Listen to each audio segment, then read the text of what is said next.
Hey, my crafty friends. Welcome to Ivy and Juke Creations. If you're new here, guess what? My name's Kim. Alright, y'all. Back before I started this YouTube channel, I cut these two faux cutting boards out of some scrap wood. And then several videos back, we done this one with some IOD lemon transfers, and the blue on there that you seen was the IOD stamp called Bella. But anyway, so the second one, I painted it white back when I first cut them out, and that's as far as I made it, was painting both of them white. So now we're going to take all these random tools, and we just going to beat this thing up. Going to take out some frustration. Whatever ails you, whatever bothers you, take it out on this. So we can make it look old and vintage and like it's been around for 100 years. And I used several different tools to achieve that look. And so here I'm sawing gaps, gashes. What's the word I'm looking for, y'all? If you're new here, hey, my name's Kim, and I'm not good with words. But anyhow, we just, and this tool here is called a sheetrock knife, y'all, I believe. And it leaves the perfect faux wormholes. You know, like old wood. If you've seen some wood that's really, really old, it'll have like little pinholes in it, and that's what they call wormholes. I do believe now, y'all. Don't quote me on that. I could be wrong. But anyway, then also, when I took it outside and sanded it after I finished abusing it, then I took it outside and I sanded it. And then, as I was sanding it, you can see that under that white paint was also Waverly's celery. So I didn't sand it completely down to the raw wood. I wanted to leave, since that celery from Waverly was a surprise because I forgot that I had painted it that color. So now I've got both colors, the Waverly's celery and Rust-Oleum's white linen chalk paint. And so, like I say, you can see both colors shining through, and then a little bit of wood here and there. Alright, now, let's catch up with the project.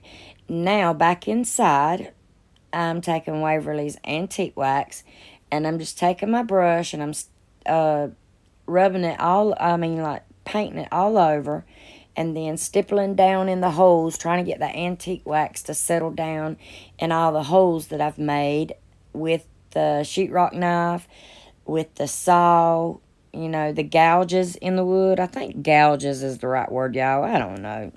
But anyhow, we're just going to keep putting antique wax on there, let it sit for a few minutes, and then wipe it back off. And you can just keep doing that until your eyes is happy, till you're satisfied. I tried not to go quite as dark with this one, but it still, you know, end up being a little bit dark. But like I say, if distressing is not for you, you don't have to do that. You don't even have to beat the thing up and take your anger out on it. You can leave it plain. That'll be pretty too. But I've learned since doing YouTube that I think the more vintage, the more old, the more beat up and dingy it looks, the better I like it. But that's just my preference. But anyway, see how you can still see the celery color and the white color and the antique coming through? So it's looking pretty good, in my opinion. I'm liking it. So now what you see me spraying on it is a 50-50 ratio of polyacrylic and water. And I just mixed it in this bottle, and I'm spraying it and sealing it. Then next, we're going to take some transfers by IOD in the pack called Millots.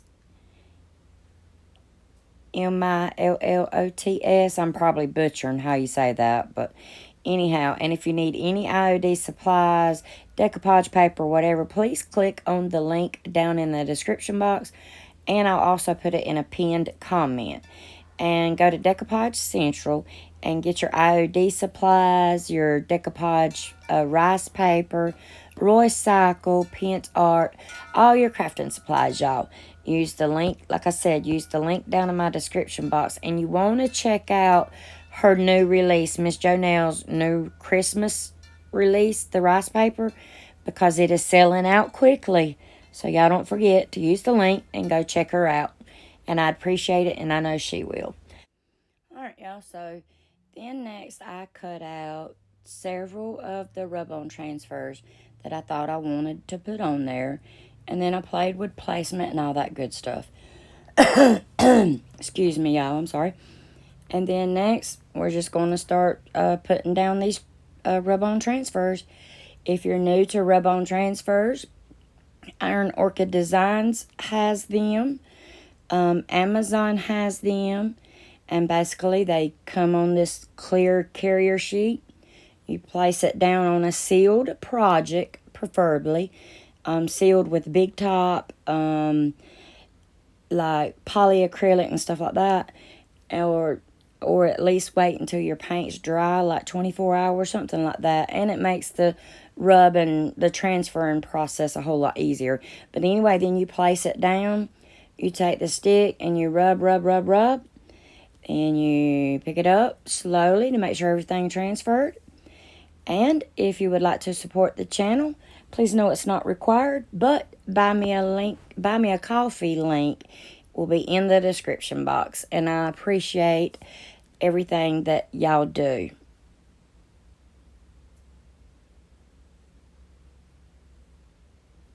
Then we're just going to keep rubbing, y'all. Rub. Oh, yeah, and then when you pick the plastic up, after you get your transferred, you want to take that same piece of plastic and then rub over your image really good to get rid of that halo effect that goes around it. So it looks like it's always been on the board. And y'all, that about does it. And this is one of those that I like, but I don't necessarily love it.